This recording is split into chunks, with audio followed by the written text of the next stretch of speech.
Good morning, everybody, and welcome to day 3 of our Young Adults Convention. Go ahead in the chat box and type day 3 if you can hear me clearly. If you're watching on YouTube or Facebook, can you type day 3 to give me some feedback that you can hear me loud and clear?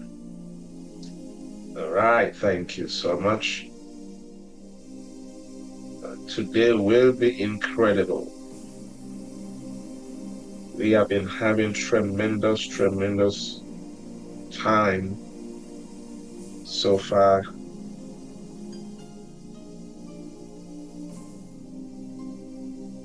So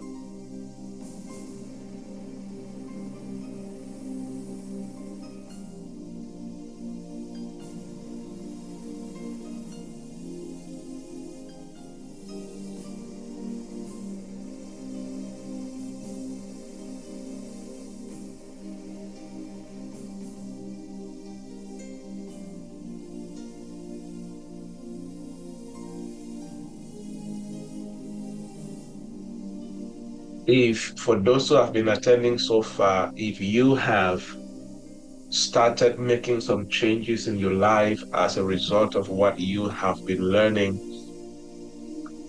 can you type the word action in the chat box?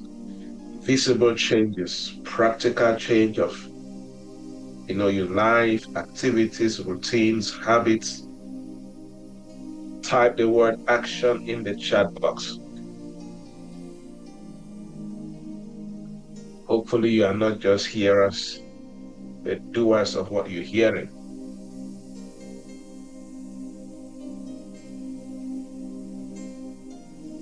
All right, I see one action in the chat box.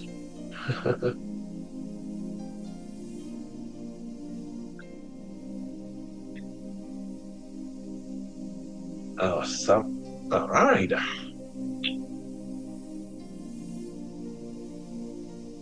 We're going to start in a moment.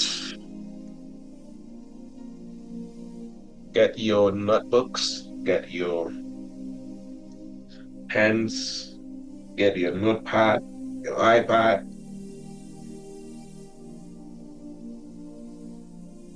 Avoid distractions and make sure that if you're here, for most people who are joining in from Africa, some parts in Europe, it's very early in the morning. It is 4 a.m., 5 a.m. for some people. So if you have made the sacrifice to be here, pay the price and pay the attention, right? For people who are joining in from North America, it means that maybe your normal evening will include watching movies, hanging out with friends, or maybe just going to bed early after a long day. But if you decide to be on this Zoom call right now, or you're following on YouTube and Facebook, since you have paid the price to be here, pay the attention to be here, all right? It will change your life. Thank you, Holy Spirit.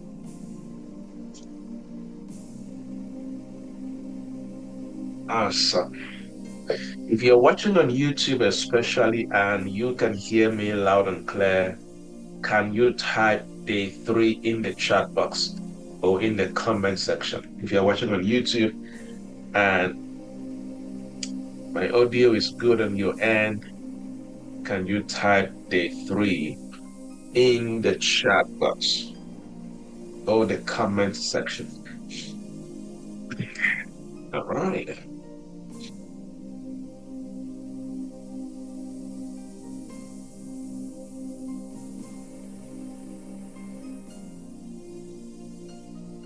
Good to see you, Courage. Awesome.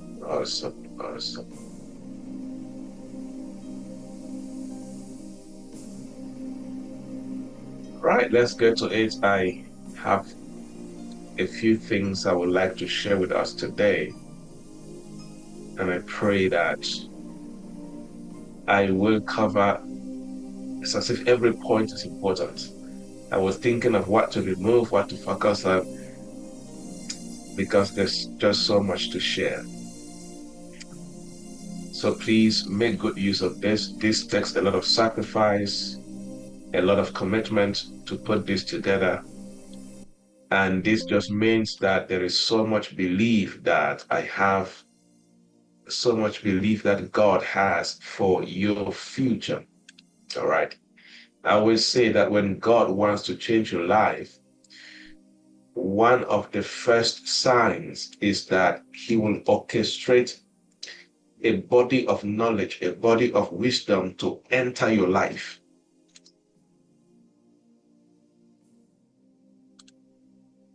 Right? When God wants to change your life, he will orchestrate two major things. There are many other things, but two major ones. If you study the Bible, you're going to see the pattern. Number one is he will orchestrate a body of knowledge, wisdom, revelation to come into your life. And there are many people praying for breakthroughs, progress, and things to happen in their lives. And God is saying, you are missing a very important law. I orchestrated a body of knowledge to come into your life or revelation, and the purpose of that knowledge, that wisdom, that revelation is for you to act upon it. Then I will do my part. So anytime you gain access to knowledge, wisdom, or revelation, and you don't respond to it, you are procrastinating your own destiny. You are procrastinating your own breakthroughs and your own open doors. All right. The second thing is people. When God wants to change your life, he will orchestrate some people to come into your life. Some of them may come just to give you instructions, counsel, advice. Some may open doors for you. Some may recommend you. Some may give you something.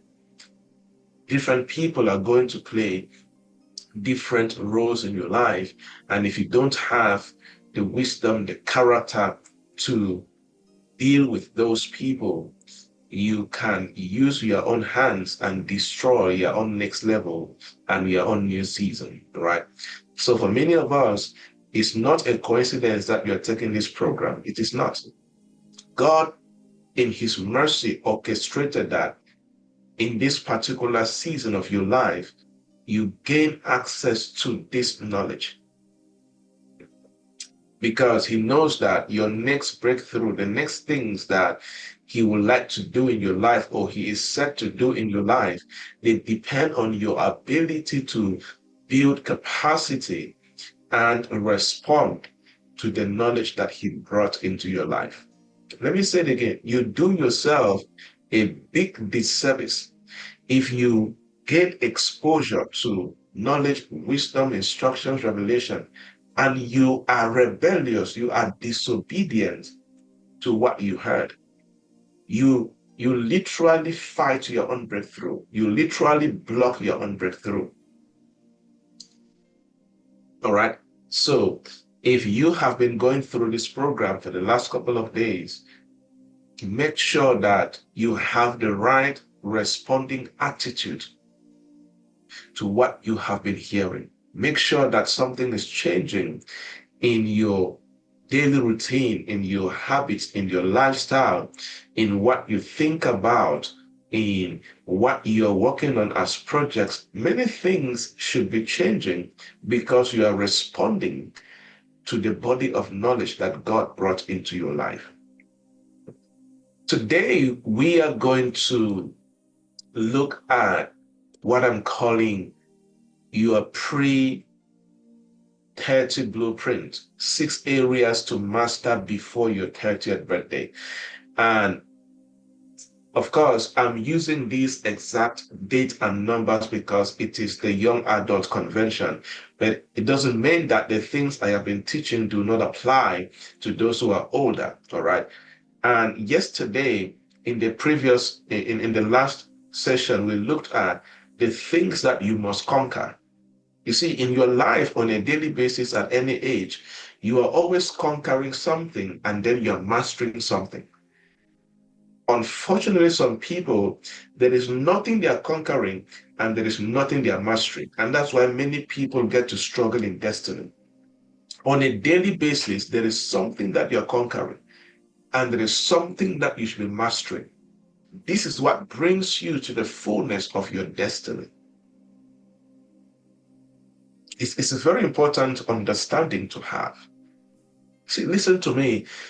There is tremendous manifestations and great things ahead of everybody. Tremendous. Many people have no idea what God has prepared for them in the next 2 years, in the next 6 months. Somebody, you are listening to me right now, your next 3 months, some things that God has ordained to happen in your life, your mind cannot even comprehend. Life-changing testimonies. But you see, the only thing that you and I we have to do is we need to begin to respond accordingly to what God expects us to do. It's very important. It's very important. Sometimes it is just as basic as paying the price to conquer the distraction of too much social media or movies, and you begin to pay the price to master a particular skill or read a particular book and gain the insight from it. As basic as that. And your next 3 months can change forever. All right. So, and that's why this particular convention is also an encouragement. It's also to challenge you. It's also to assure you that your life has so much beauty ahead of you. And you have to believe that. It doesn't matter your current challenges. It doesn't matter your current difficulties. It doesn't matter what you lack right now. It doesn't matter the pains and the hurts you're going through right now. There is so much beauty ahead of you. And the secrets to living the fullness of that beauty is to begin to understand what are the things in my life right now that if I don't conquer those things, they can stain my beauty. And what are those things that if I begin to master, they can enhance the beauty of my life tomorrow? Type in the chat box, there is so much beauty ahead of me. Please believe it. I am not motivating you. I am just telling you the reality of your destiny. There is beauty ahead of you. Type in the chat box. There is beauty ahead of me. And there are some things that you just need to respond to. You just need to begin to take action so that you can experience that beauty that God has ordained for your life. So today, this particular thing of mastery is something I've been writing about for a couple of years. I have about 20 different areas that people need to master in order to, begin to live their great life ahead of them, especially young people. But today I want to focus on 6 because of the limited time that we have. All right. So today I want to talk on the 6 areas to master before your 30th birthday, or even if you're here and you're above 30, before your 50th birthday, before your 70th birthday, before your 40th birthday. These things can work for you. I am just tailoring this because I am focusing on the young adults within the organization right now. All right. So this is your pre-30 blueprint. If you're listening to me and you're under 30, you're 25, you're 22, you're 20, you're 18, you're 20, you're 26. If you want to make sure that as you're clocking 30, see, 30 is a very significant age, both spiritually and even professionally, right? And it is very important to begin to lay the groundwork and begin to get some things right. I did not say perfect because in the process you're going to make mistakes, but those mistakes should not define you. You should tap into them and rewire your life, reorder your life, and get on the right path of life. Many times I have a lot of young people that reach out to me on WhatsApp and sometimes on events like this, and we just have to chit chat. And one time I was talking to a young guy, and I said, your 20s are not waiting rooms. Now, why was I using waiting rooms, right? When you travel in good bus stations and train stations and, you know, airports and so on, there are always waiting rooms, waiting lounges. And if you go to some well-structured offices, you're going to see waiting rooms and so on. And even though there are waiting rooms, there are other rooms that things are happening. There are other rooms that something great is going on and you're just waiting, right? And unfortunately, many young people treat their 20s as their waiting rooms. But your 20s are not supposed to be your waiting rooms. Your 20s are supposed to be your preparation grounds, your preparation battlegrounds, right? Because one of the most important decades of your life is between 20 and 30 years old, because that is the decade that you can use, and you also gain extra benefit if you are raised by good parents. So you build on the foundation they laid, right? But there are people that their parents laid good foundation, and because of what they did between their 20s and 30s, they literally destroyed that foundation. And there are some people that their parents laid good foundation and they built upon that foundation and changed their lives forever. But what am I saying? Before your 30s, you are building foundations that will carry you for decades, good or bad. Before you clock 30, right, as a young adult, you are building foundations that will carry you for decades. So either the foundation was a good one or a bad one, it will affect your 30 to 40 and even your 40 to 50, right? And most regret at 40 started as a result of what went wrong in their early 20s, mid 20s, or even late 20s, right? And for some people, it is as basic as most of their regrets at 40s started as a result of laziness in their 20s, as simple as that. And that's why, as a young adult, you must pay the price to design your life before the society design your life for you. Let me tell you, here's one thing I've observed.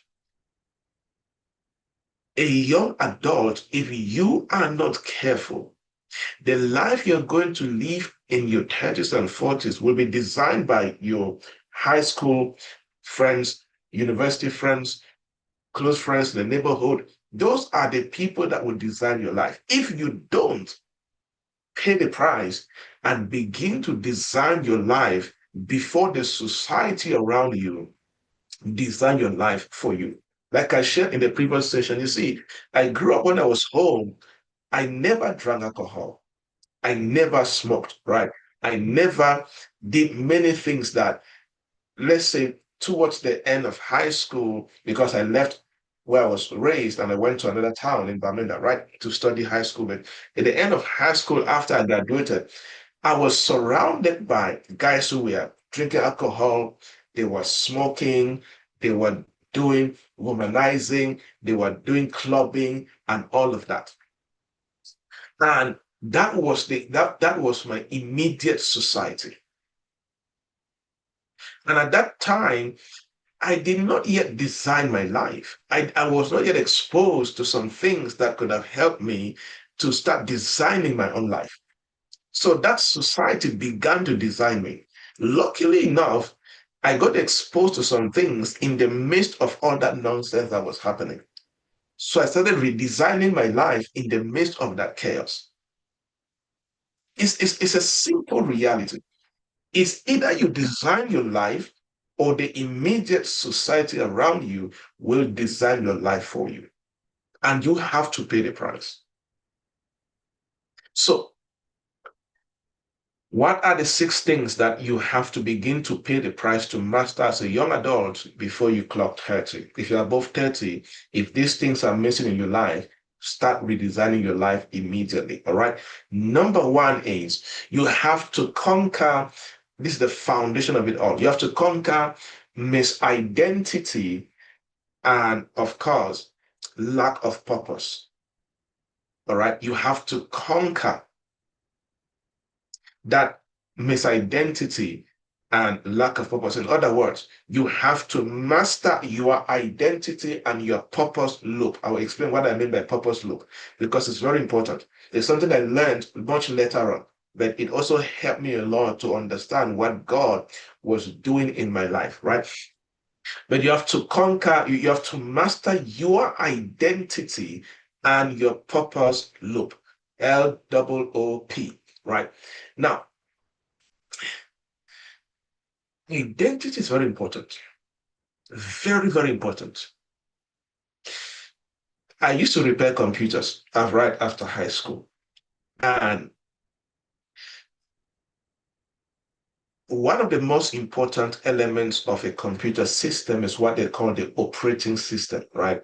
If you open the inside of a computer, you're going to find the motherboard, you're going to find the hard drive, the RAM, you're going to find the power supply, you're going to find small, small cables connecting all these different moving parts and so on and so forth. But if you have all the best hardware in your laptop, in your computer, and you don't have the right operating system, that hardware will not do you good. It is a good operating system in a computer that makes the hardware to actually manifest its purpose, right? Your identity is like your operating system. If you don't find your identity, many things, you can be a beautiful lady, that's hardware. You can be a handsome guy, that's hardware. You can be a tall guy, that's hardware. You can be anything that you can see and touch, basically, that is hardware. But you see, your identity is your operating system. You see, and that's why I always say that both ladies and guys, if you are listening to me as a young adult, and what gives you sense of pride is how you look, I have bad news for you. The older you grow, your body weighs out. The only things that matures and becomes powerful is your mental intelligence and your spirituality. If you're a lady that you feel good, that you look beautiful, you have a nice color, you have a nice shape, when you clock in 45, 50, those things are going to wear out. And if you don't have something upstairs and you don't have the right operating system, you begin to feel as if life is not fair to you because you are finding your pride and your essence in your hardware instead of your operating system per se. You see, so to find your identity, it is to begin to pay the price to understand yourself beyond your physical attributes, beyond what you do, beyond what you have. Basically, finding your identity means that you begin to separate who you really are from what you produce, from what you possess, from what you perform. That is identity. Separating who you are from what you produce, from what you possess, from what you perform, from your skin color, from how beautiful or how handsome you are. I have seen very beautiful ladies who are demon possessed and their lives are a mess and they cannot cast out the demon. I've seen the same for guys, very handsome guys, tall, amazing, every lady's dream, but they're dealing with different things here and there. So you now see that, oh, you see what? You know what? There's more to life. There's more to life than just what we see and touch. And like I always say this, if you see any human being, no matter the age, if that person is struggling with two things, they don't know their identity. Number one, comparison and destructive competition. Comparison and destructive competition, the kind of comparison and competition that can push somebody to get into hatred, bitterness, and even witchcraft. It is lack of identity clarity. When you know who you are, what you truly possess in your identity, you will focus on living your life. There's so much you can do that you will have no time to begin to compare yourself to another human being or even try to compete. You just focus on living the fullness of your identity and purpose. Your identity is your operating system, and you have to master thyself. Know thyself. As a young adult, you have to pay the price to do this. I'm going to show you. It's very easy. You just need to pay the price to do that. And guess what? Many people don't know that identity also relates to, their financial life, also relates to, their prosperity. God is a very intelligent God, for lack of a better word. There are many people struggling with, let's say, finance and prosperity because they have not found who they truly are and what they are supposed to do in this life.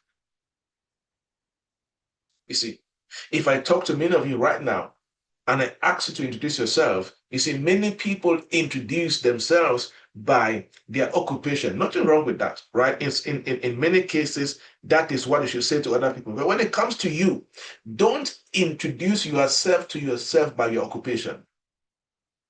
I'm a lawyer. I am a doctor. I am a CEO. That is not your identity. Those are roles in industries. And guess what? Those roles can change. You can be a CEO today, tomorrow they sack you. If the job disappears, you don't disappear. You see, being a lawyer, being a doctor, being a CEO, being a pastor does not define your essence. There's something more. And your identity is the core pattern of who you are. That's the secret of your identity. What is the pattern of who you are? The secrets to finding your identity is to find answers to these questions. That is the secret to finding your identity. Find answers to these questions. Number one, what principles guide you as a person? What principles guide you as a person? Begin to find answers. Okay, what are the principles that are going to guide me as a young lady, as a young guy, as a husband, as a father, as an employee, as an entrepreneur? Find principles that should guide you. Because these are gonna come out from who you are inside of you and who God says you are. And as a Christian community, you know that these principles are rooted in the scriptures. The second question to answer to forming your identity: what values will you not trade? What are values that you will not trade for anything? No amount of money. There are some values that you need to carry as a person. It doesn't matter the opportunity. It doesn't matter the amount of money. There are some values that you need to carry that you will not trade for anything. Begin to form your identity from there. Next is, what kind of person am I becoming? Or what kind of person do I want to become? You see, one thing that I did years ago, even before I ever, made my mind to marry my wife, was I started writing a kind of husband and a kind of father I want to be. Started looking at, okay, what are the key areas in life that if I become better in those key areas, it's going to make me a better person? I started documenting them. There are certain principles I live by as a husband that they are not sudden. Those principles, I wrote them down and I live by them because of the kind of person I decided I was going to be as a husband to the woman I was going to marry. You see that? The next question to answer is what mission, and that's just about your purpose. What mission shapes your decisions? What is the mission in your life that will be shaping your decision? What is that mission?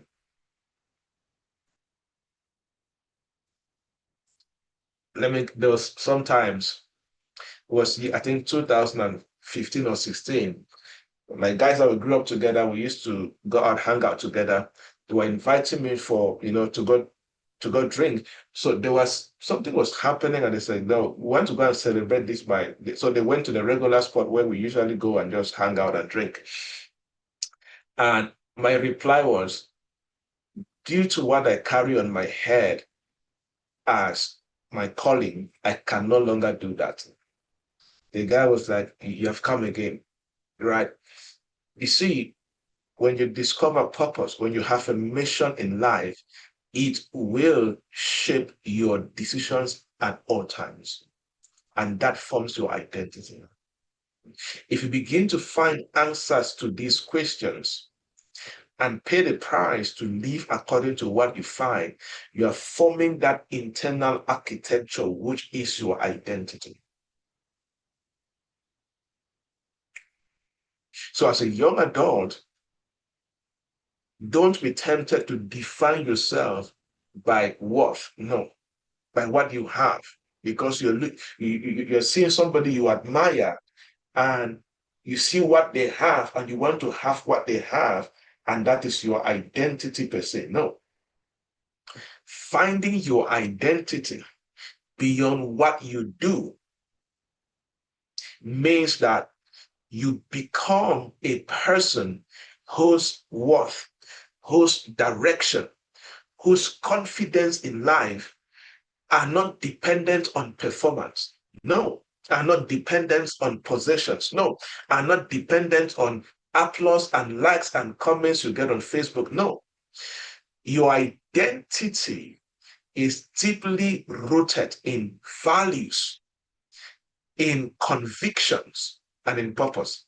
That's why somebody you're in Christ, that conviction is part of your identity in Christ. It's part of your life's identity. So I said, one of the things, the number one thing that you need to master as a young adult is your identity and purpose loop. Now, why am I calling it purpose loop? People talk about purpose discovery, and that is good. That's the first place to start. But I'd like to talk a lot about purpose loop, right? Because if you talk to older people, they're going to tell you that purpose is not discovered once. Purpose is refined as you grow older and as you are acting on the purpose. For example, when I started, speaking years ago in 2011 and 12, I thought that I was a youth speaker. I was not. I was just speaking to young people. But you see, as I kept on doing it, and that's why that's where the law of faithfulness comes in. Until you are faithful in your present location, God will not unfold the next phase of your purpose. There are many people right now, what they're doing, you're not thinking as if that is what you will do for the rest of your life. I guarantee you, there's a chance that if you stay consistent, every 5 years, every 10 years, new things will be unfolding to your real purpose. Right? When I started speaking in churches, youth groups, youth associations, youth conventions, at that time, I was not consulting. I was not doing corporate training. I was not teaching the Bible. Right? There are many things I'm doing today that I was not doing when I started, but I knew that I was living my purpose already. I did not know that I was ever going to travel nations at all. It was never part of, I thought that I was going to be a youth leader in my community. Right? But I began to understand that, wait a minute, purpose is not discovered at once. So that's why I call it purpose loop, not just purpose discovery. You need to begin to master that as you grow older, as you stay committed, as you stay faithful, as you stay diligent, as you keep on doing your best, even when things don't look like there's breakthrough, but you stay committed, as you follow the law of faithfulness, God is going to begin to unfold more of your purpose to you. I'm taking longer on this point, but it's important, right? But let me end with this. Your purpose is refined with five things. Your purpose is refined through five things. Number one is problems. The more you face problems in life, through those problems, as you try to solve them, you will be exposed to bigger versions of your purpose. I guarantee you, all of us right now, what we're doing right now is not the completeness of our purpose. No, there is more ahead of us. The second thing that refines and exposes your purpose is increased capacity, skill acquisition. The more you acquire skills, the more you read more books, the more you attend programs like this, the more you go back to school, the more you increase capacity, God begins to unfold more to you because you now have the capacity to take what he has for you. I always share this testimony. I knew that I had plans to go back to school, but not when I went back to school, right? So in 2017, God spoke to me clearly and instructed me to go back to school and do my MBA and my doctorate degree. I knew I had planned someday in my life to go back to school, but it was not that particular year. But in the place of prayer during my morning devotion, I heard clearly, go back to school, do MBA and do a doctorate degree. And guess what? The moment I got my MBA, some doors opened to me that I never knew I could work with those people. Right? Doors like from the African Development Bank, big organizations, big ministries and so on. I see God unfolded, and I saw a dimension of me across the African continent, in the Middle East, and I was doing things that I never thought I could do them. But you see, that level, that dimension of my purpose was locked. And God only opened it because I increased in capacity. I increased in skill acquisition. It's the same for you and I. So if you're lazy in skill acquisition, you're also blocking the next level of your purpose discovery and manifestation. You see, the next is what I call reputational feedback. This is your purpose. You begin to discover more of your purpose based on what people are trusting you to do.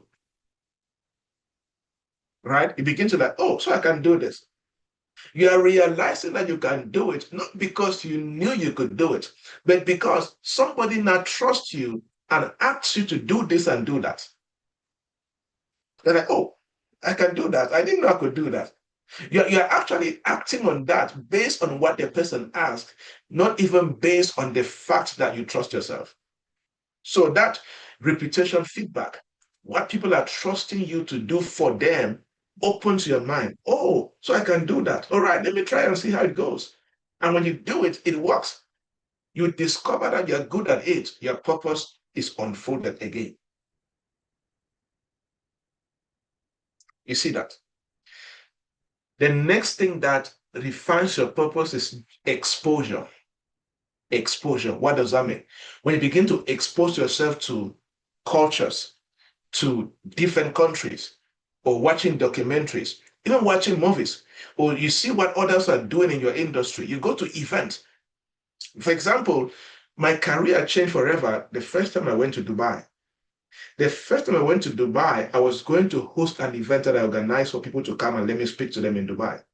But the things I saw in Dubai, what others were doing, it challenged me a lot. I was like, wow, these are people that have the skills that you have, look at what they're doing. I have also been challenged because I see my other age mates in other countries doing what, you know, I love to do. And but they're doing it at a bigger level. I'm like, oh my goodness, look at what they're doing.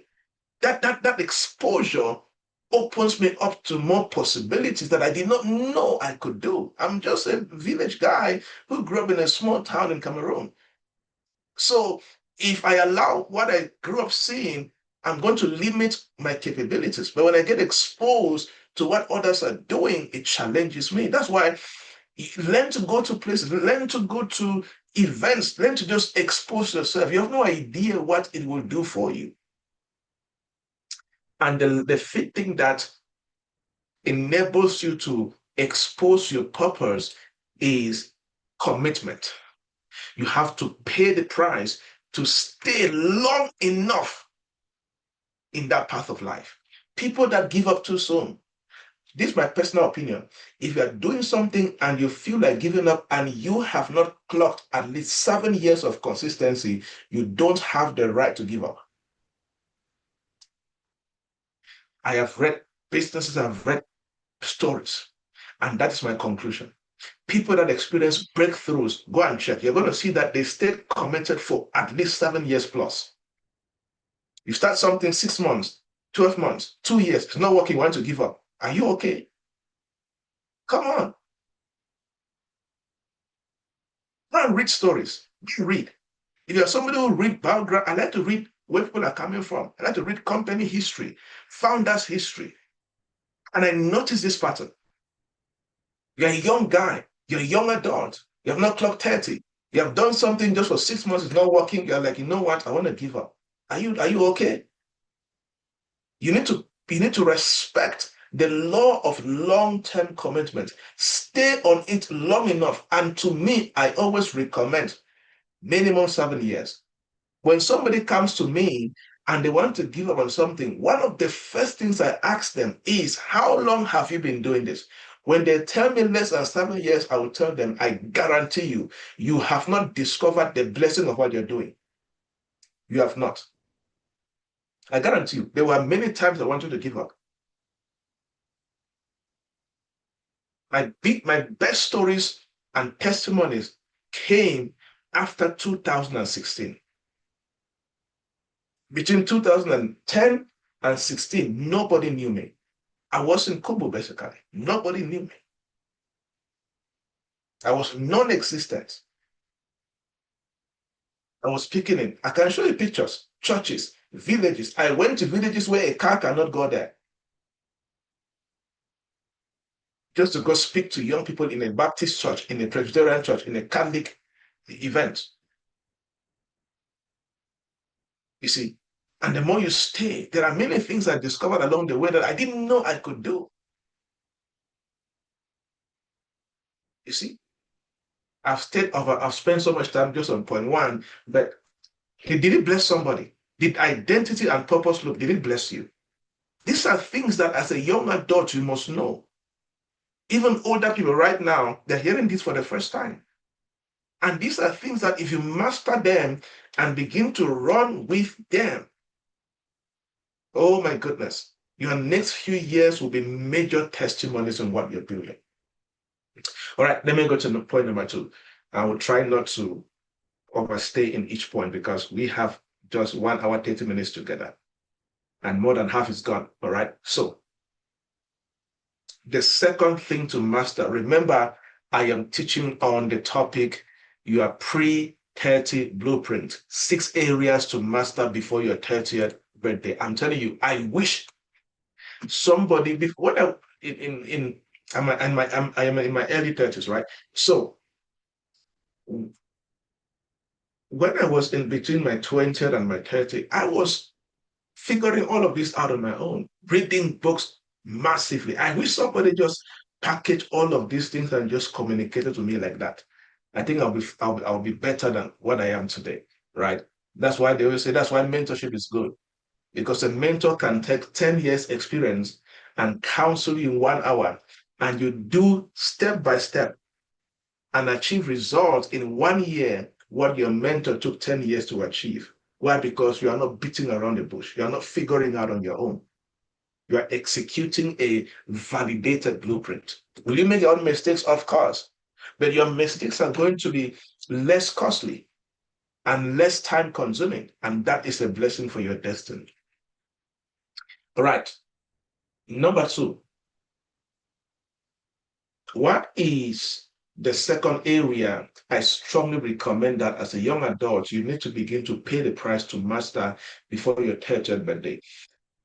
Industry focus, potential industries focus, potential industries focus. Like I was saying, you don't build career on thin air. Every career is found within an industry. Doctors and nurses, healthcare industry.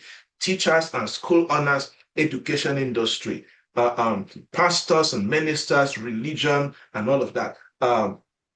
Technology guys and engineers, coders, technology, those who own farms and own machines that process farming, agriculture, right? So in your early 20s, as a young adult, one of the most important things that you need to begin to explore and ask questions about is, what are the potential industries that I am going to build my career or my business around? And let me say this quickly. You see, let's say when my mother was 20 years old, it was possible that if she was only a teacher, right? My mother was a nurse. If she was only a nurse or a teacher, right? If she stayed only a teacher for 50 years or a nurse for 50 years, she will still be okay per se. But you cannot make that mistake right now. We are now in a generation, we are now in an age where you need to practice what I call industry stacking. You need to have more than one industry that you are growing in. You cannot just be a teacher alone and expect to thrive in this present dispensation. That was possible 100 years ago, but not possible today. That's why you see teachers today, as they're teaching, either as they're teaching on site in a classroom, they have an online school that they're running. They're doing online teaching. So they're merging teaching and, of course, digital technology per se. You see a nurse today, and she's a nurse, and at the same time, she is running a baby shop or a modern baby shop, and she's balancing her nursing experience and provide the right, pregnancy materials or new baby born materials for new babies, right? So that is where the world is right now, and that's where the world is going to. And we are in the era of stacking industries. Now, but listen to me. I'm not saying that you should be a generalist. There's a place to be a generalist, but here's what I am seeing that is working, because I like to study industries and and what is happening now and what will happen. So here's what is happening right now. If you're going to win as a young adult professional, as you're practicing industry stacking, you're merging healthcare and technology, you're merging finance and technology, or you're merging finance, technology, and human development, whatever you're bringing together, you need to find one industry where you want to be a dominant expert, is what they call dominant domain industry. So you have your primary industry, then you can have what you can call two leverage industries. For example, primarily your industry is healthcare. You want to study and be a doctor, that is good. Primarily, that is your dominant industry. Now, adding to that dominant industry, you can find two leverage industries, which is, you know what, I'm going to add robotics, technology, robotics into it. Or you say, you know what, I am going to add policy. Apart from being a doctor, I want to be a policy expert in healthcare, where I can write policy that I present to senators and parliamentarians. You get the point. So you don't only have a dominant industry where you're growing in, you have other industries that you're adding to your dominant industry. It will bless you so much and it will make you a better professional.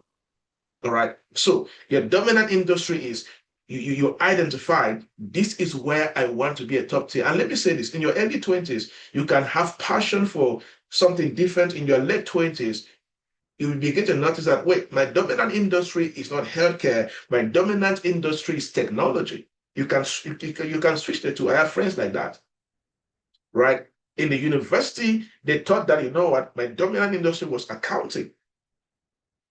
But as they grew, as they got into their late 20s and early 30s, they noticed that, oh, you know what, not accounting per se.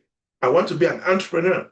But that accounting is helping them in being entrepreneurs or building solutions for businesses, as you may put it. All right. So, parents, one part that you have to start mastering as a young adult is potential industries you're supposed to focus on. Don't leave it to chance. And that's why at this age, expose yourself. Just make up your mind that you're going to read different industries. All right. That's a good study to do. Just begin to study. Just spend time. Just expose yourself. Okay. What about the healthcare industry? What about technology? What about education? What about agriculture? What about fashion? Just read. Just study. Just expose yourself to them. It's going to help you so much to know exactly where to start building. All right. And let me say this. If you're going to build a good reputation in any industry, you must make sure that in any industry you have decided to build a career in, please don't be a consumer. Don't be just an employee, right? Be somebody who is a producer, be a creator, be a high-level executor in that industry. All right. And a few things I want to recommend greatly. If you have picked an industry, a few things that you need to pay the price to begin to understand in that industry. Number one, I already said it. Number one, make up your mind. I'm going to be a contributor. I'm going to be a producer. I'm going to be somebody who is a player in this industry, not a consumer, not a passerby. All right. Number two, study that industry and begin to find out what are the high level skills that if I acquire in this industry, I'm going to be a voice. Every industry has those levels of skills. What are the high level skills that if I become good at, as far as these skills are concerned, I will be a voice in this industry? All right. And why? Because in every industry, people that make it big in that industry, they have what you can call rare and valuable skills. That means they have skills that those skills are in high demand and those skills are scarce. That's why I always recommend that if you're in an industry, please don't study what is easy. Find what others are running from and study it. There are many people that go to university and then they run from hard courses. They go and take history. They go and take, they do. When you're doing that, you will never be rare and in high demand in any industry. When you are in any industry, challenge yourself. What is the area that others are running from because it's difficult? Pay the price and know that area. You are going to be scarce and be in high demand.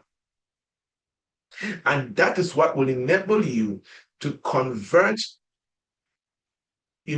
what you have into what they call career capital. And some opportunities only come to people that carry career capital. The next thing to pay the price or understand is understand the value chain of your industry. Very important. What is the value chain of the industry? What are the different moving parts of the industry? You see, I have been a lot around the human capital development industry, training, speaking, consulting for so long. I know every moving part of the industry. If let's say you're in the restaurant industry, right? Not every moving part. How do people get food into town? What are the various ingredients that I need to buy to cook in my restaurant, and where do they come from? Understand, the real estate in your business. How do how much does it cost to own the land and build a restaurant like this in where you run the restaurant? So every moving part of the value chain, you need to begin to understand in your industry. Just study it, just research, ask questions. The next is study the supply, the demand and supply of that industry. I always say that when you're studying an industry, study the industry like a king. Don't study like a student. Study the industry like an owner. Don't study like a consumer.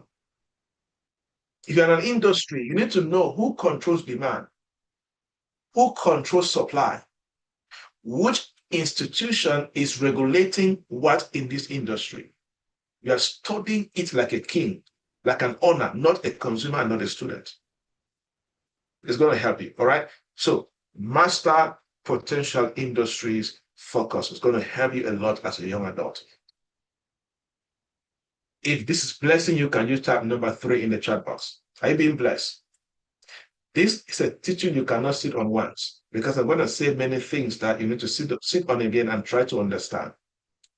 All right. Because this is years of studying and research and just trying to learn also as a person. All right. But I guarantee you, these things are very important for your rising. If you don't treat them as serious, they're not going to help you. All right. All right. Number 3, what is the third thing that I strongly suggest that you should know or begin to pay the price to master as a young adult in this organization, in this community? Begin to pay the price to know how to build strong relationships with people of influence. Very important.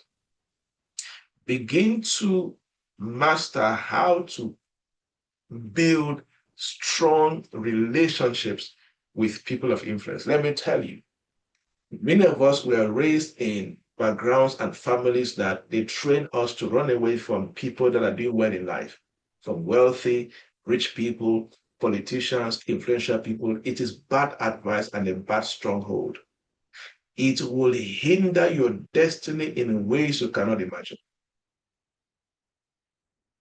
If you're going to rise, you need to know how to build strong relationships with people of influence in your industry, in your community, in your nation, anywhere you find yourself. How can you begin to build that relationship with the people of influence where you find yourself? And one thing that many people get wrong about relationships, especially young people, is that they try to be liked. If you want a person of influence to like you, that's a very bad way to network. Stop trying for people to like you. They're not your mother. They're not your father. The best way is be valuable to them. You need to play the elite game of networking. How can you position yourself as a trusted, valuable person? That's why I always say that stop chasing role models. Stop chasing social media influencers. Seek for mentors and what we call sponsors. Because at best, role models just talk. At best, you see them on a screen. But somebody can call a mentor or a sponsor. This is somebody that you know them and they know you. And because of what they know about you, they can mention your name in certain rooms. Role models will hardly do that. But a mentor and a sponsor, because of who you have positioned yourself to be before them, they can do that for you. And you have to learn how to build the relationships with these people. And why is this important? Because recommendation and sponsorship is reputation at risk for the person recommending you or sponsoring you. So you have to present yourself as somebody who is low risk, but you produce high output. Let me ask you a question. Who is here that you have influential people around you, rich people, wealthy people, but they have never recommended you? But they know you and you know them, but they have never recommended you. Type me in the chat box. They have never done something important with you. Type me in the chat box. They have never reached out to you for something. There are many people like that. You do know one major reason that they do that? Because many people around, rich and influential people, they are what you can call high risk and low output people. But these people, they like to recommend and sponsor people that are low risk but high output. If they recommend you, you will not embarrass them. That's low risk. But you're going to produce high output because of the value that you bring to the table. That is one way to build strong relationships with people of influence. One other way that works so well is learn how to gift significant gift. I did not say money gift, significant gift. There's an influential person in my network that there was a time that all I did was I saw this platform online that they design tailor-made journals where they can put your picture in front of a journal, they write your name, and they use the first letter of your name, and they create meanings for each letter. And I ordered for that journal, paid for it. I don't think it was more than $50 per se, right? And I ordered, paid for it. It was shipped to her. And she was super excited. That is an example of a significant gift. You just need to be creative, right? And why am I saying this? I said earlier on that if you're going to build relationships with people of influence, people in authority and power, please don't try to be liked, because many people come into them, they want them to like them and they want to consume, they want to beg. Position yourself as a trusted helper, as a trusted value creator. Be the first to give. Let me tell you, it's a secret. It doesn't matter how rich they are, how powerful they are. Be the first to give. Like I was talking to my mentees one time and I said, look, when you are around influential people, please, please, please, please, please, please, stop trying to become their fan. That's what many people are doing. You want to become their fan. As if they're a footballer, they're a musician. No, stop trying to become their fan. Become a value creator. Become a helper.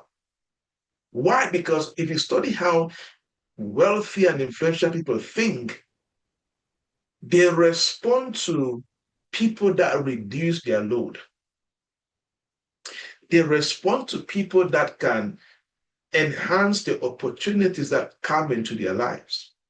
They respond to people that can protect their reputation.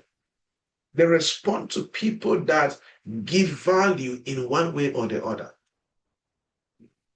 But if you're the kind of person that you just hang around them and you take pictures and selfies, you're a fan. And trust me, they will never respond to you. They will never respond to you. So aim to train yourself as a young adult to build strong relationships with people of influence, in authority, in power, and so on. And let me tell you, some of them are going to ignore you, which is okay. Go to the next person, which is totally fine. Life happens. Even they that are ignoring you, there are some people that they want to meet that are ignoring them also. It's life.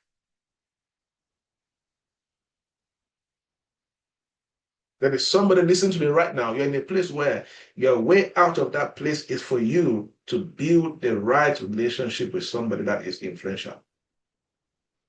So you need to sit and think of ways to do that.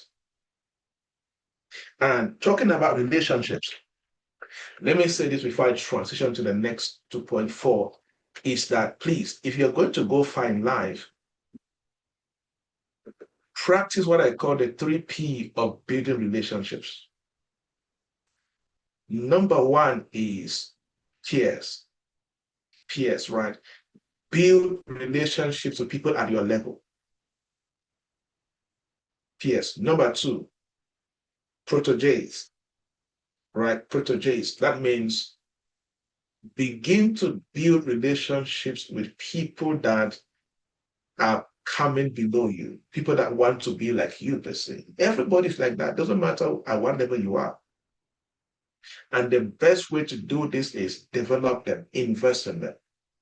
All right. Then number three, patrons, people that are ahead of you. These are people that I was talking about, the influential people in authority, in power, wealthy, thought leaders. These are people that can open doors for you. If you are building relationships across these three levels, you will never be stranded. Peers, patrons, proteges. And anybody can do this. Anybody can do this. And it is going to help you so, so much. All right. Now, I want to give an assignment to everybody. Think of a very influential person that you have access to, the most influential person in your contact list right now. Think of an influential person right now that you have access to. All right. And if you have somebody in mind, can you type one in the chat box or in the comment section? If you have somebody in mind right now, as far as you're concerned, the most influential person, it doesn't matter their level, but according to you, that is the most powerful, most influential, or most wealthy person you know right now.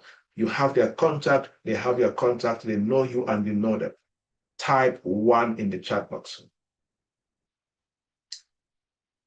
Please give me some feedback. All right, I see one person. So people who don't write, it means that you have a lot of work to do. So much work to do. Okay, let me give you assignments. Now, with that one person in your mind, think of 5 concrete ways that you can advance their outcomes. Think of 5 concrete ways that you can employ, you can deploy to advance their outcomes, to advance what they are doing. 5, right? Then, when you have those 5 ways, send them a message. It could be a text, a WhatsApp, or an email, but let it be written, all right? Don't call, because many of you may not know how to talk in a way that they buy your idea, but you can write. You can even use AI and write, but make sure it doesn't look like AI, all right? Make sure you write something that AI can improve it for you, all right? Then send them that message. And in that message, celebrate what they're doing, acknowledge what they're doing, and then let them know that you are available to serve them and contribute these outcomes in their life by doing this and this and this and this, and send it to them. It will change how they see you. They may not even say yes to it, but I guarantee you, they will never forget about you. And if something comes up, they'll reach out to you. They'll think about you. Because you have positioned yourself as a contributor, not a fan, not somebody who wants to be liked, no, somebody who wants to bring something into their lives and contribute to their outcomes. Try it and see what will happen. Try it and see what will happen. All right. Number 4, I need to be fast. I have 15 minutes to round up this, and I have 3 points to conclude. So I'll be very fast. All right. The 4th thing that you have to do or the 4th thing that you need to start mastering before you clock 30, being a digital or tech native. Being a digital or tech native, right? This This is our dispensation. Per se, if you're alive right now, this is our dispensation.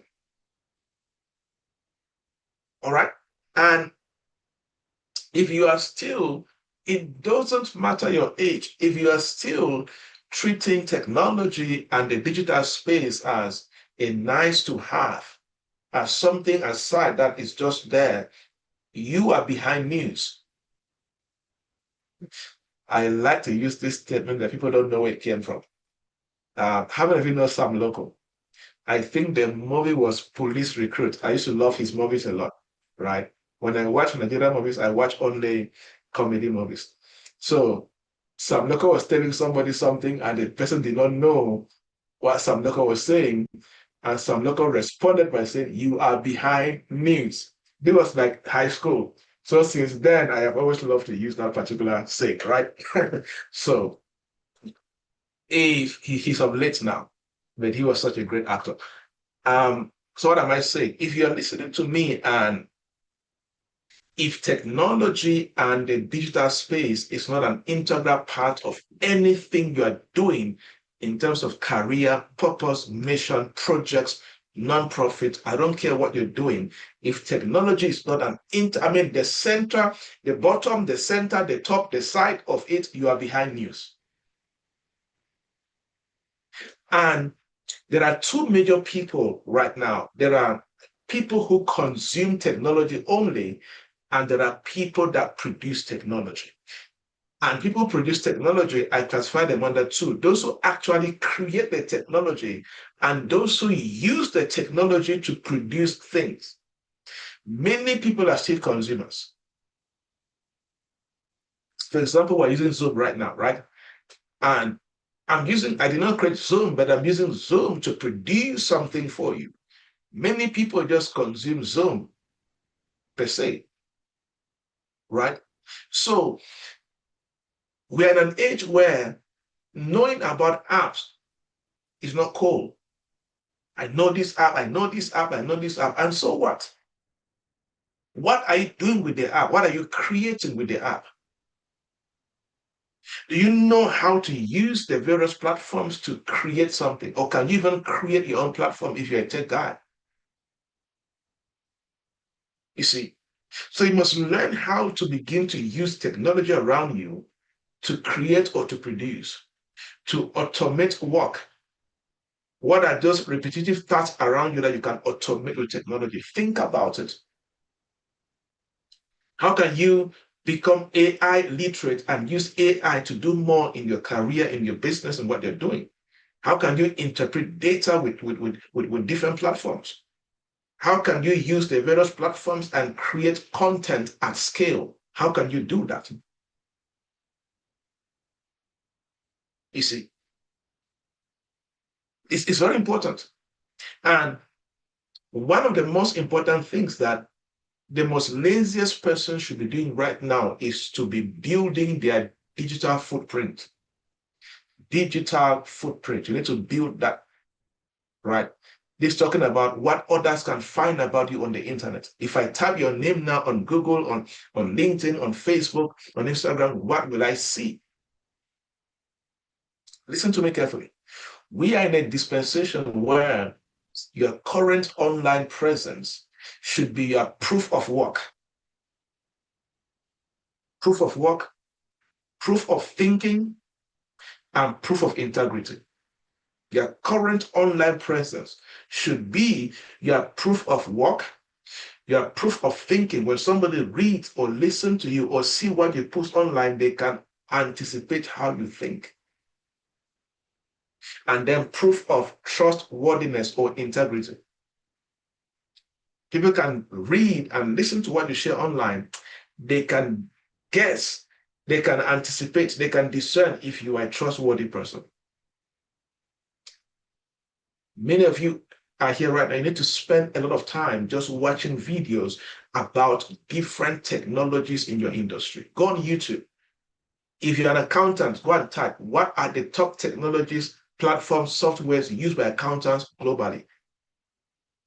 Find those companies. Find their YouTube channels. Go on their channels, watch the videos about the softwares they are creating.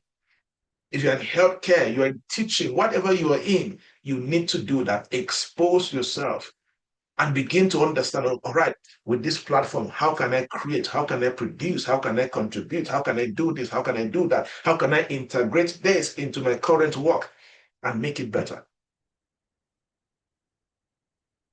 Be a digital and tech native. It is not difficult. It's very easy. You just need to have an open mindset, a mind that is willing to learn, unlearn, and relearn. All right. Number 5, what is the fifth thing that you need to master? Begin to study global mobility pathways. Begin to study global mobility pathways. You see, we are in a generation where if everything you're doing is only in one country, you are limiting yourself in terms of influence. So you need to begin to pay the price to know how to go to different countries physically or virtually or through different means. You see, this one thing that helped me a lot at the beginning. See, people always wonder, people know Congo, right? People know Cameroon very well. People always wonder, how did I end up traveling the world and so many countries? One thing that I stumbled on was that I began to understand that there are many ways and there are different things that you can do that can make you travel nations. Not just getting some people right now, the only way they know that they can go to other countries is apply for a visa to relocate to another country. That's all they know. Others, at some point, they know that I can go to other countries as a student. But there are many other ways. Many other ways. But if you don't pay the price to expose yourself and to read and to study, you will not know the different global mobility pathways. And to go global right now, it's not just about, being in one country physically. All right? Because global mobility, years ago, 100 years ago, it was true. It was only about moving countries, but now it's different. And you need to study and know that. Global mobility is no longer only about moving countries. It is now mobility of income, legalities, networks, media. For example, you can be in Cameroon and you can open a bank account in Dubai in the United States. That is another way of, that is like a global mobility pathway. You never know, very soon it's going to help you someday to do something. You think if two people go to an embassy, apply for a visa, first time visa, and one says, I'm doing this, I'm doing that, and this is my bank account. Because most embassies ask for bank account statements to go, as supporting documents. The second person comes and they have a local bank account and an international bank account. That sends a different message to the consular officer.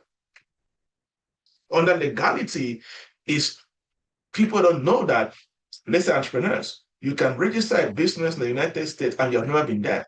Even then, right? Different things, understand things like that. Another is networks. You intentionally begin to make sure that you use platforms like LinkedIn and be part of international associations in other countries you have never been there. It opens doors to different things that can happen to you.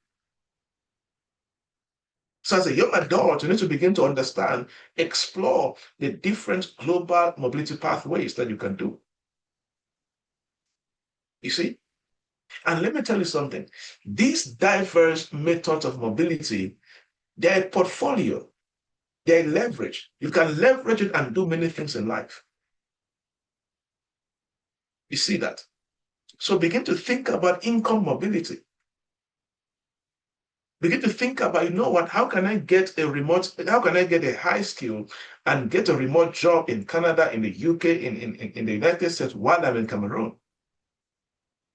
Legal mobility. What are the various visa options available to this country? What are the various, compliance? What are the various ways I can register my organization in this country? How can I get how do they call it again? Some countries have what they call digital nomad visas. You're a digital person, you can get a digital nomad visa, and it means that digitally you live in that country per se, and you can get jobs that you live in that country, even though you live in Cameroon or in Nigeria, right? Master network mobility, global peers, global communities. Use LinkedIn and join communities, join platforms that will make sure that you are connected with people beyond your current locality. Do that. All right? Do that. It's going to help you. Begin to understand capital mobility. You're an entrepreneur and you're doing somehow well. Maybe you're at a level where £1,000,000, you can comfortably get £1,000,000 out of your life and save in another country. You know what? Create a bank account in another country. Just start from there.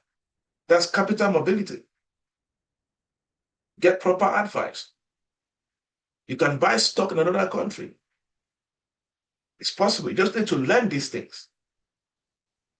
And let me say this one thing about mobility. It's a mindset thing, which is if you want to if you have this mindset that you want to go to another country because you want to escape suffering from another country to another country, nothing wrong with that, but that's a small way of thinking. Please use mobility as a multiplier. It will change your life forever. Don't see, for example, don't have the mindset that if you leave Cameroon and go to Canada, go to the US, go to UK, go to Dubai, wherever you're going to, if you have the mindset that, you know what, let me escape suffering and go to a land that has better, better roads and better jobs and so on. Nothing wrong with that thinking, but it's when you get to that place, you're going to remain small in that place because your mindset will keep you small. So what am I recommending?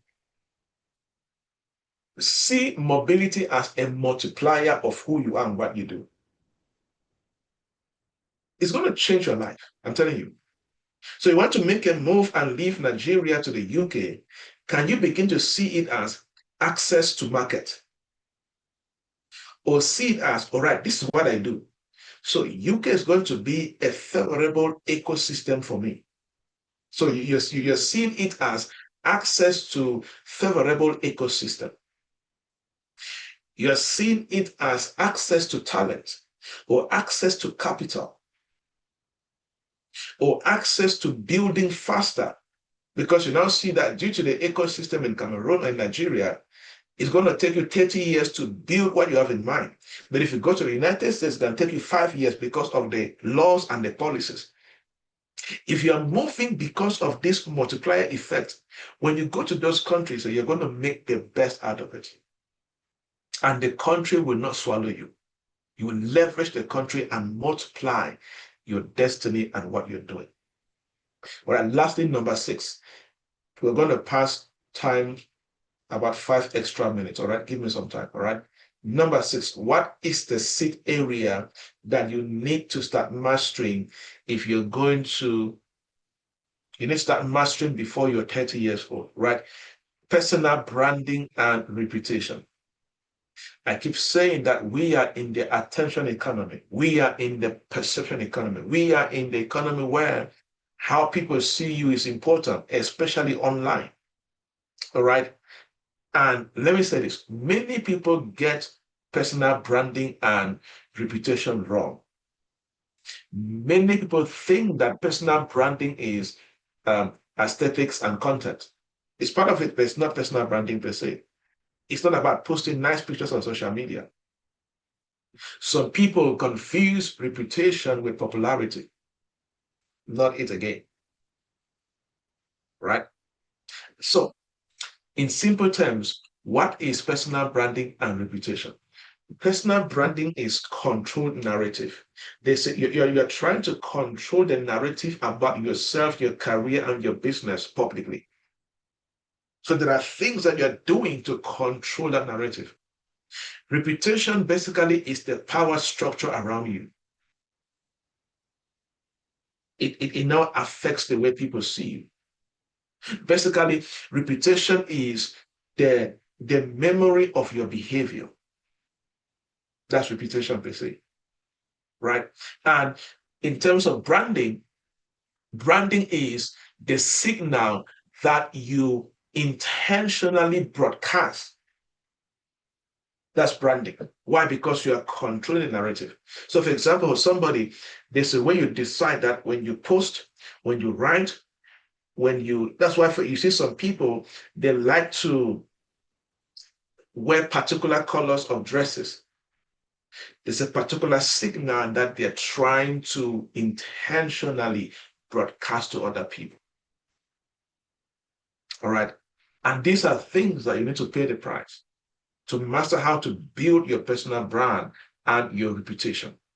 All right. And one major secret of reputation, which also affects branding, is predictable value. You have a predictable behavior.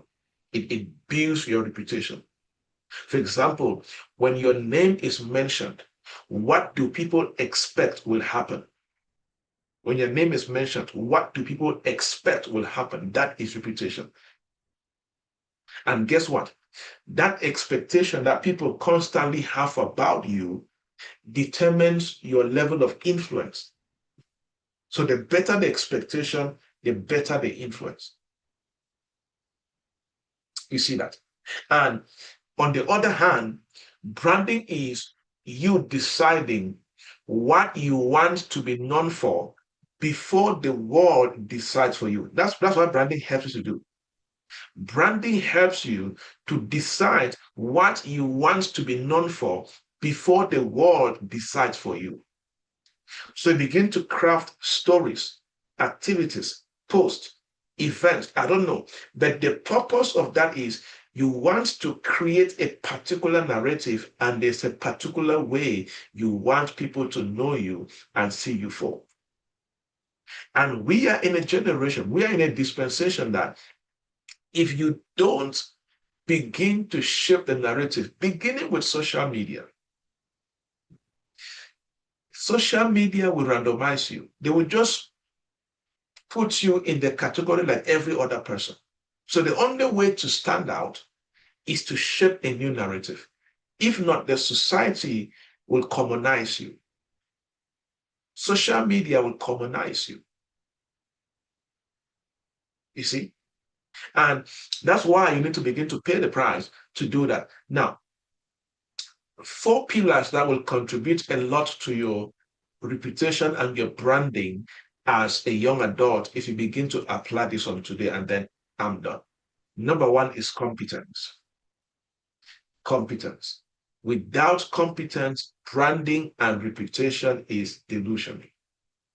All right. So before 30, as you're growing older and older, your brand should be built on proof of work. That's competence, because competence should produce proof of work. For example, if I say that I'm a competent trainer, I'm a competent speaker, if you come on my social media, you come on my YouTube, you should see proof of work. You see videos of me teaching. You see events. Proof of work is important. And we are in a generation where many people are seeking attention beyond capacity. Be careful of that. It's going to collapse. All right. If your attention seeking is more than your capacity, it will not last long. Number 2, consistency. And this one is hard. If you are not comfortable at staying long for 7 years, 10 years on something, forget about reputation and branding. I'm telling you. You can go viral in a day, and the next day something else go viral and they forget you. I hope you know that. So going viral doesn't mean that you have a brand. No, it is consistency that builds a brand and reputation, not being viral. Because trust is built through repeated behavior. For somebody to trust you, you must repeatedly practice certain behaviors and then they trust you. I was reading a document. They were talking about trust and leadership. It was a research. And that research on trust, they were talking about trust formation. And in that research, the researcher or the writer said that when trust formation is consistent, perceived reliability increases. So if the things that you do that makes people to trust you is consistent, they're going to perceive you as a reliable person. And that is reputation and, of course, a good brand name at work. So if over time you deliver on time, you speak with truth, you keep your commitments, you maintain standards, you respect time when people are expecting you in a meeting and so on. That consistency leads to reputation and trust. And that is what stabilizes you as a person. Number three, the third pillar that should be in your life if you're going to master reputation building and brand building, narrative control. You need to learn how to do things around you, online and offline, that can control the narrative around what you do and your life. All right. So you must begin to define things like, what problem do you solve as an expert? This is the way you communicate in videos and teachings or writings that people know that this is the area of expertise. Create that narrative control. Let people know the problems that you solve. Let people know who you solve the problem for. There's no expert that solves problems for everybody. Who do you solve it for? Narrative control. How do you solve it differently? What is your innovation? Narrative control. What standards do you operate by as an expert? Let people know your standards. Narrative control. Number four, very important. Signal discipline. I'm going to explain. Signal discipline. You see, we are in a generation where, because we are that social media generation, anything that you do sends signal to people, right? So what is signal discipline? It's simple. You need to discipline yourself to make sure that the things that you do online and offline send out the right signal. Because a signal basically is that observable behavior that others can use to begin to study you, to understand your hidden traits or character about you. Listen to me. Every public action of yours sends a signal, either online or offline. Every public action of yours sends a signal about you. So you have to practice signal discipline. Listen to me. See, when you understand this, it will change your life. Young people, listen to me. We need to understand this. Understand this. Listen to me. People cannot see your character. Do you know that? Your character cannot be seen, it cannot be touched. Do you know that? People cannot see and touch your competence. I'm sure you know that. People cannot see and touch how you judge or make decisions. Your character cannot be seen and touched. Your competence cannot be seen. Your judgment, your decision making, your stability, all of these things cannot be seen. So, how do people now perceive your character? How do they see it? How do they see your competence? Simple. You know what they do? They understand these things in your life that cannot be seen and touched from the patterns that they see around you. So somebody cannot see and touch your competence, but you know what they can do? They can go open your Facebook. You know why? Because online behavior equals public data. And if your Facebook is empty and not speaking sense, they're going to say that, oh, this person has nothing to show. There's no competence. They have nothing to show to anybody, so they cannot trust you. If they see something, they're going to use the patterns, the data they're seeing, then they're going to decide your character and your competence. It's the same way like in your communication with your friends, with your family members, at work, in church, in school, wherever you find yourself. Somebody may not see your character, may not touch your competence, but if they follow you for 3 days, 5 days, hear how you talk, hear how you respond to people, see how you act, they can begin to understand your character and your competence. All right. So be careful of the signals that you're putting out, how you speak, both online and offline, what you criticize, what you amplify. Do you know that what somebody criticizes says a lot about their character? Do you know that what somebody amplifies? For example, if I come on your Facebook page or LinkedIn and I see the post that you share on your timeline, that is what you're amplifying. It tells me so much about you.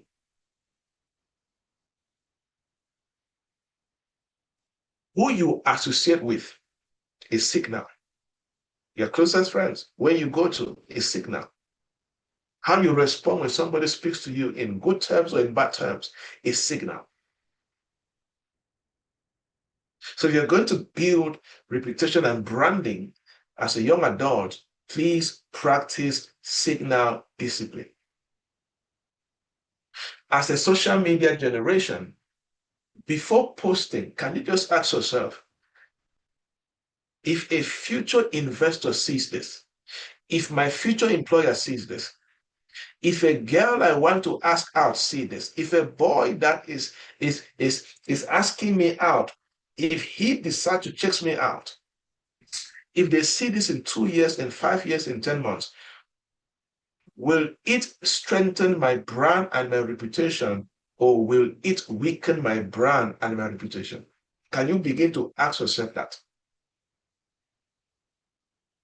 It's very important. All right. So practice signal discipline, and it will help you tremendously in ways you cannot imagine. So these are the 6 ways that I challenge you, 6 areas that I strongly believe as a young adult, if you begin to pay the price to master these 6 areas, your life is going to have a beautiful trajectory years and years after. I believe you were blessed. You learned something that will make you a better person, and so much more today and, of course, in the near future. And hopefully, when we meet somewhere tomorrow, you will say, my life got better because I learned this and I was practicing what you shared with me. Quick announcement, and then we are gone. Tomorrow is our last day. I originally planned this to be 2 days, but the feedback and what I saw that I had to share was more than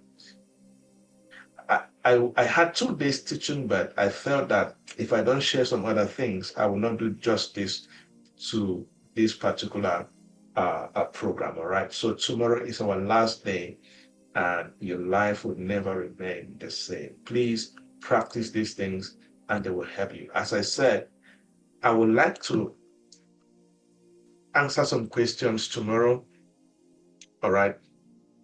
So if you have questions for me, click that link on your chat box. If you're watching on YouTube, I'm going to share a link on, I'm going to share the link on YouTube. Please, if you have questions for me, click that link and you can fill your question, and we will happily answer your questions tomorrow If we have more questions, thank God we have a WhatsApp group. We'll create a special day for me just to answer all the questions that people ask. I know that when I do this, I get tens and tens of questions. But thank God that some are repeated questions, so we can answer 5 people's questions in one response. All right, people. God bless you, and see you tomorrow same time. Invite somebody so that they can be blessed with this. Cheers.